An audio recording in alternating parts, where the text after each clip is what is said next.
Hello student, आज इस video में हम लोग क्लास 8 का इंग्लिश ग्रामर हम लोग पढ़ेंगे। ठीक है, इंग्लिश ग्रामर में आज हम लोग इस वीडियो में कंजक्शन के बारे में पढ़ेंगे। आई होप कि अभी तक आपने चैनल को सब्सक्राइब कर लिया होगा, नहीं किए तो जल्दी से कर लीजिए, साथ में बेल आइकन को भी हिट कर लीजिए ताकि इसी तरह का एजुकेटिव वीडियो आपको कंटिन्यू मिलता रहे और आप कुछ ना कुछ डेली सीखते रहें। ठीक है, हम लोग आज जो पढ़ने जा रहे हैं वो है कंजक्शन, और कंजक्शन के बारे में देखेंगे और इसके टाइप्स देखेंगे, फिर कुछ क्वेश्चन को भी हम लोग प्रैक्टिस करेंगे। ठीक है, ये क्लास 8, क्लास 9, क्लास 7 के लेवल तक का ये रहता है। ठीक है, तो चलिए हम लोग आगे बढ़ते हैं। तो सबसे पहले हम लोग पढ़ेंगे कंजक्शन आखिर होता क्या है। कंजक्शन वह शब्द जो दो शब्दों या दो वाक्यों को आपस में जोड़ता है, उसे ही हम लोग कंजक्शन कहते हैं। इसी को हिंदी में हम लोग संयोजक कहते हैं। ठीक है, जैसे कि Rama and Mohan came here, और जैसे कि he worked hard but he failed. तो यहाँ पर एंड और बट जो वर्ड आया है, ठीक है, पहले वाक्य में एंड शब्द रामा और मोहन के नामक दो शब्दों को क्या करता है, आपस में जोड़ता है, और दूसरे वाक्यों में बट शब्द ही वर्क हार्ड और ही फेल्ड नामक वाक्यों को आपस में जोड़ता है। अतः ये शब्द कंजक्शन होंगे। ठीक है, तो ये सब क्या कहलाएगा, कंजक्शन। एंड और बट ये क्या कहलाएगा, कंजक्शन हो जाए। ठीक है, आगे बढ़ते हैं हम लोग। अब देखते हैं, हम लोग समझ चुके हैं अब कि कंजक्शन होता क्या है। अब हम लोग समझेंगे कि टाइप्स ऑफ कंजक्शन क्या होता है। ठीक है, तो सबसे पहले हम लोग पढ़ते हैं टाइप्स ऑफ कंजक्शन, यानी कंजक्शन के कितने प्रकार होते हैं। तो लिखेंगे कंजक्शन के दो प्रकार होते हैं। पहला है कोऑर्डिनेटिंग कंजक्शन और दूसरा है सबऑर्डिनेटिंग कंजक्शन। तो पहले हम लोग पढ़ते हैं कोऑर्डिनेटिंग कंजक्शन क्या है इसके बारे में। तो पहला टाइप हम लोग पढ़ने जा रहे हैं जिसको हम लोग बोल सकते हैं कोऑर्डिनेटिंग कंजक्शन। यह समान दर्जे वाले वाक्यों को आपस में जोड़ता है। जो सिंपल सेंटेंसेस होते हैं उसको जोड़ने का काम करता है। ठीक है, सूचना क्या है, इसमें एक को प्रिंसिपल क्लाउज मुख्य उपवाक्य कहते हैं और दूसरे को हम लोग कोऑर्डिनेट क्लाउज यानी समान पद वाला उपवाक्य कहते हैं। इसमें दो तरह का वाक्य होगा, एक होगा मुख्य वाक्य यानी कि प्रिंसिपल क्लाउज, और एक क्या होगा, कोऑर्डिनेट क्लाउज होगा, समान शब्द वाला होगा। ठीक है, ये दोनों को जोड़ेंगे हम लोग। मुख्य कोऑर्डिनेट कंजक्शन निम्नलिखित है। तो बोल रहा है क्या क्या हो सकता है, एंड, बट, देयरफॉर, और, नोर, बोथ, ओनली इत्यादि हम लोग यूज करेंगे इस तरह के मतलब कोऑर्डिनेट क्लाउज कंजक्शन बनाने में। ठीक है, अब आगे हम लोग बढ़ते हैं दूसरे टाइप का कंजक्शन के बारे में। दूसरे टाइप का कंजक्शन में हम लोग क्या देखेंगे, इसको हम लोग बोल सकते हैं सब ऑर्डिनेटिंग कंजक्शन। इसमें क्या है, किसे कहते हैं सब ऑर्डिनेटिंग कंजक्शन। तो यह ऐसे दो वाक्यों को आपस में जोड़ता है जिसमें एक वाक्य अपना अर्थ स्वयं व्यक्त करने में समर्थ हो और दूसरा वाक्य अपना अर्थ व्यक्त करने के लिए पहले वाक्य पर निर्भर होता है। ठीक है, तो दो सेंटेंस इसमें रहेंगे, लेकिन एक वाक्य जो ऐसा होगा ना, जो अगर उसके बिना भी वो खुद ही अपने आप को अपना जो अर्थ है वो निकाल पाएगा, लेकिन दूसरा जो सेंटेंस होगा वो दूसरे के बिना पहला वाला का मतलब पहले के बिना दूसरा वाला सेंटेंस का अर्थ नहीं निकल पाएगा। ठीक है, कहने का मतलब है एक ऐसा सेंटेंस दिया रहेगा जिसका अर्थ निकल पाएगा बिना किसी का हेल्प के, और दूसरा का अर्थ नहीं निकलेगा, और दोनों को मिलाएंगे तब एक संपूर्ण अर्थ बनेगा। ठीक है, सूचना क्या है, जो वाक्य अपना स्वयं अर्थ व्यक्त करने में समर्थ होता है उसे हम लोग प्रिंसिपल क्लाउज बोलते हैं, मुख्य उपवाक्य कहते हैं, और जो वाक्य अपना अर्थ स्वयं व्यक्त ना करे उसे हम लोग सब कोऑर्डिनेट क्लाउज यानी अधीन उपवाक्य कहते हैं। मुख्य कोऑर्डिनेटिंग कंजक्शन निम्नलिखित है, क्या क्या है, तो देखते हैं कि दैट है, बिकॉज है, इफ, आफ्टर, बिफोर, अनलेस और एज है। ठीक है, तो क्या क्या हम लोग पढ़ चुके हैं, अभी तक हम लोग दो चीज पढ़ चुके हैं कि हम लोग कोऑर्डिनेटिंग कंजक्शन में क्या क्या आ जाता है, बट आ जाता है, एंड आ जाता है, देयरफॉर, और, नोर, बोथ और ओनली, इसको आपको याद रखना है। और हम लोग का सब कोऑर्डिनेटिव क्लाउज में क्या आ जाता है, that, because, if, after, before, unless, as इत्यादि आ जाता है। ठीक है, अब हम लोग पढ़ते हैं आगे कि द प्रीपोजिशन क्या होता है। ठीक है, तो हम लोग जो कंजक्शन पढ़ना था वो पढ़ चुके हैं। अब थोड़ा सा हम लोग प्रीपोजिशन के बारे में नेक्स्ट टॉपिक्स में हम लोग पढ़ लेते हैं। ठीक है, वो कंजक्शन हम लोग का खत्म हो गया। अब हम लोग पढ़ते हैं प्रीपोजिशन, इट्स यूजेज, और इसका यूजेज पढ़ेंगे। ठीक है, तो परिभाषा अगर देखा जाए तो परिभाषा यह है कि वह शब्द जो किसी संज्ञा और सर्वनाम से पहले अपने प्रयुक्त होकर उसका संबंध किसी अन्य संज्ञा और सर्वनाम अनदर नाउन या प्रोनाउन से प्रकट करे, प्रीपोजिशन कहलाता है। इसका नाम से ही पता चलेगा, प्री मतलब क्या, पहले, और पोजीशन मतलब क्या है, जो पहले आए, यानी नाउन या प्रोनाउन के पहले लगने वाला जो वर्ड होगा उसी को हम लोग क्या बोलेंगे, प्रीपोजिशन। जैसे एग्जांपल में हम लोग देखते हैं कि जैसे कि the book is on the table, तो ये जो ऑन है, द टेबल नाउन है, नाउन से पहले ऑन लगा है। गोपाल वेंट विथ मी, तो मी एक क्या है, प्रोनाउन है, इसके पहले क्या लगा, with. They laughed at me, him, तो हिम है एक प्रोनाउन, से पहले एट लगा हुआ है। He went to the market, तो मार्केट भी एक क्या है, प्लेस है, तो नाउन है, तो ये टू, इसके आगे टू लगा हुआ है। तो ये जितना ऑन, विथ, एट, टू, ये सारे प्रीपोजिशन है। ठीक है, ये सब ये नाउन से पहले आते हैं या प्रोनाउन से पहले यूज किए जाते हैं।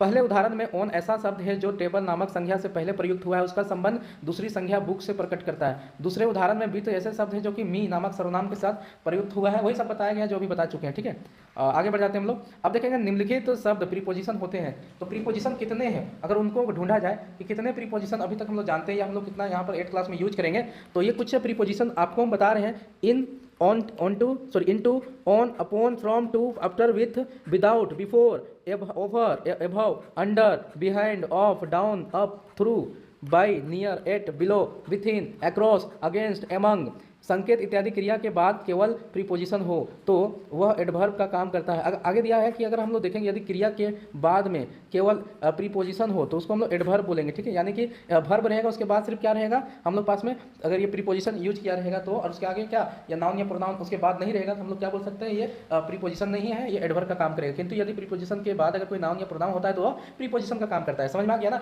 एग्जाम्पल से आपको समझा रहे हैं एडवर्ब कब बोलेंगे, जैसे कि द रेड रेन बिलो, ये वर्ब हो गया और ये हम लोग का प्रीपोजिशन हो गया, ठीक है। लेकिन इसके बाद कुछ भी नहीं लिखा हुआ है, इसका मतलब क्या है, ये एडवर्ब का काम करेगा। अब हम लोग आगे देखते हैं, the red rain below the हिल।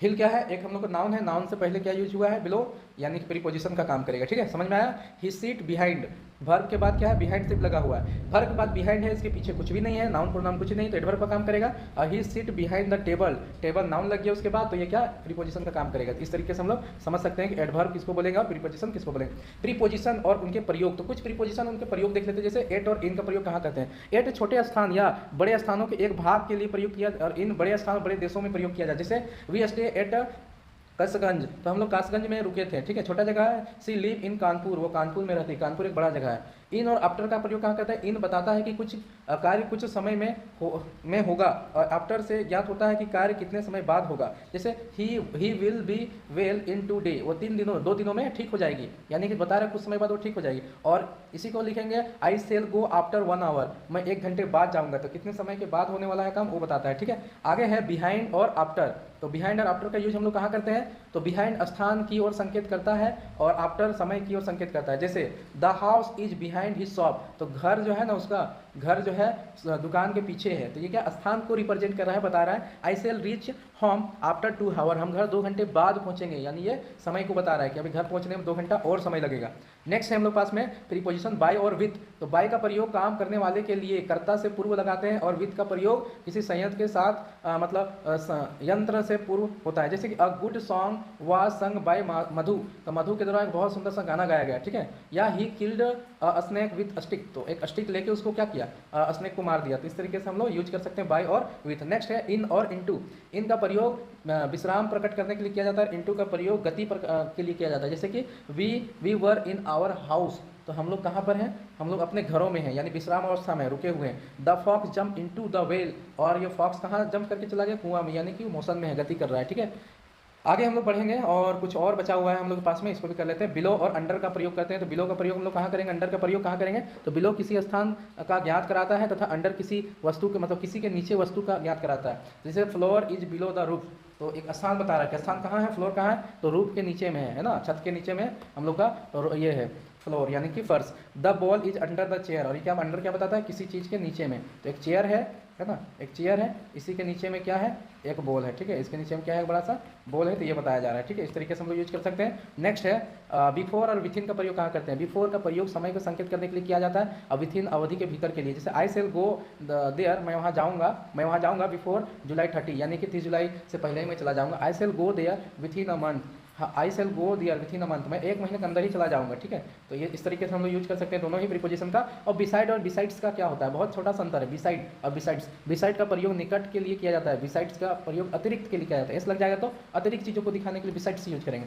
जैसे my room is beside the drawing room, तो मेरा रूम बस ड्राइंग रूम से करीब में है, बगल में है, ठीक है, मतलब निकट में है, सामने में है, ऐसा। और बिसाइड्स लगता है तो अतिरिक्त, जैसे beside a book I want a pen, बोला किताब से अच्छा तो हमको पेन लगता है, ठीक है, हमको किताब नहीं चाहिए, हमको एक पेन चाहिए। इस तरीके से हम लोग क्या यूज कर सकते हैं, बिसाइड और बिसाइड्स। लास्ट हम लोग पढ़ेंगे प्रीपोजिशन, और एक है मतलब सेकंड लास्ट ये बिटवीन और एमंग। बिटवीन दो के लिए हम लोग प्रयोग करते हैं, 2 व्यक्ति है तो बिटवीन लगाएंगे, और 2 से ज़्यादा है तो एमंग लगाएंगे, ठीक है। जैसे the money was divided between the 2 brother, तो पैसा जो था पापा का मनी है ना, संपत्ति, बाप का संपत्ति क्या किया गया, दोनों भाई के बीच में बांट दिया गया, 2 ही भाई थे तो बिटवीन लगा दिए। The mangoes were distribute among them, तो आम को उन लोगों के बीच में बांट दिया गया, एमंग मतलब 2 या 2 से ज़्यादा लोग थे उनके बीच में आम को बांटा गया है, ठीक है। नेक्स्ट हम लोग लास्ट पढ़ेंगे प्रीपोजिशन बाय और टिल। बाय का प्रयोग निश्चित समय के लिए और टिल का प्रयोग अनिश्चित समय के लिए आता है, ठीक है। जैसे कि he will reach there by 2 o'clock, he will reach there by 2 o'clock, निश्चित है कि 2 o'clock पे पहुंच जाएगा, ठीक है। I shall wait till you came back, तो बोला कि मैं इंतजार करूँ जब तक कि तुम आ नहीं जाते हो, है ना, तो अनिश्चित समय है, कब तुम आएगा, कब हम जाएंगे, क्या होगा, कुछ पता नहीं है ना। तो इस तरीके से हम लोग बहुत शानदार तरीके से प्रीपोजिशन को भी कंप्लीट कर लिए, ठीक है। अब हम लोग इसका क्वेश्चन आंसर को भी कुछ कुछ बना लेते हैं, तो फिर हम लोग इसको खत्म करेंगे, ठीक है। तो पहला है लिसन योर टीचर, तो लिसन योर टीचर में हम लोग क्या भर सकते हैं, लिसन योर टीचर, तो लिसन टू योर टीचर, ठीक है, अपने शिक्षक को सुनो। ही नॉक्ड द डोर, तो at the door, he knocked at the door. The bird is and on the tree, तो बर्ड कहाँ पर, ट्री के ऊपर में। My father came by bus, मेरे पापा कैसे आए, बाई बस आए। Your brother came to me, तुम्हारा भाई मेरे पास आया था। I kill a bird with a small stick, ये तो हम लोग बनाए थे ना, मतलब बुक में ही था। Don't stand again with the wall, तो बोल रहा है कि दीवार से लग के मत खड़ा रहो। Your college is my house, तो बिसाइड यानी कि पीछे बगल में। योर हाउ, ये मतलब your college is beside my house, तो मेरे घर के पीछे ही तुम्हारा कॉलेज है। ही रिटर्न होम इन 2 वीक, तो 2 वीक में तुरंत ये वापस आ जाएगा, ठीक है। और लुक एट द बर्ड्स, तो हम लोग इतना कर लिए। बाकी देखिए हम यहाँ पर स्क्रॉल कर दे रहे हैं, साथ में इसका आंसर भी दिखा दे रहे हैं, तो आप लोग आराम से इसको बना लेंगे, ठीक है। आई होप कि पूरा समझ में आ गया होगा, ठीक है। इसी तरह वीडियो में कंटिन्यू डाल रहे हैं, चैनल को सब्सक्राइब कर रख लीजिए और साथ में बेल आइकन को भी हिट कर लीजिए, ताकि इस तरह वीडियो अपडेट कभी आपको मिस ना हो, छूटे ना। मिलेंगे हम लोग इसी तरह का वीडियो के साथ में, तब तक के लिए जय